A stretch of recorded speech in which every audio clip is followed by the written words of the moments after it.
muno ndochibvawo changu mukwasha ndochandinotandarira sesu madhara so nungoti wakangoonawo 5 cents ungoya ungotengawo 1 wobvoenda kumba. Makaipa mudhara, ndamuona muno makaipa mudhara, saka munogara muri muno here mudhara, kosa muno magetsi. Ndinowanzowe hangu maweekends muno, ndiwanzogara ndiri muno muzangu. Doro racho rikutonhora mudhara, rikunaka, tonyoreka signature mudhara, tonyora tichidhara matebo. Chesara rekani monorasa mvura ka kutuka mai mai, tarisire doro rangu.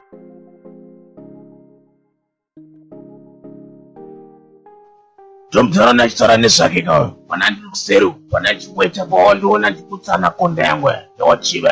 Ndiye mudhara atada kurova 25 rounds. Ndiye mudhara wacho ungochitaura.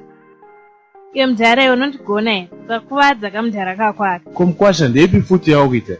Ibhora ripi iri mukwasha? Mudhara ndakudzireka kabhebha kechidiki mudhara. Kune zimairenyu rere, nogara rakasungirira zambia rere, nemazamu anenge mapata-pata rere. Zimairenyu inonhuwa mukanwa rere. Ambuya rangu rere. Asi pawaenda kutoileti ukobva warova guka, warova mutoriro here mukwasha? Satye futiwo, mudhara wako akura achamitisa, saka chero akarova nyoro 21, masoja ake hachamache mudhara. Chakwane dombo, chita katiende kumba. Unomama nhasi tezara.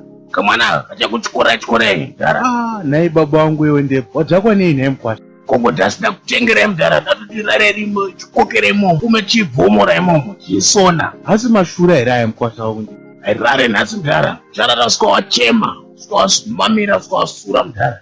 Chakupfekedza mapampa iyo, netuvana chada testimony netuvana tudiki.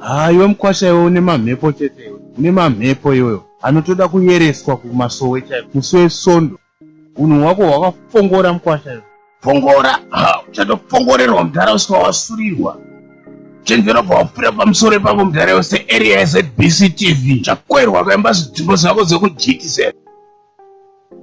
Aiwa, handichatombode kana kutaura nemukwasha, handichatombode kana kukona. Tichibva pano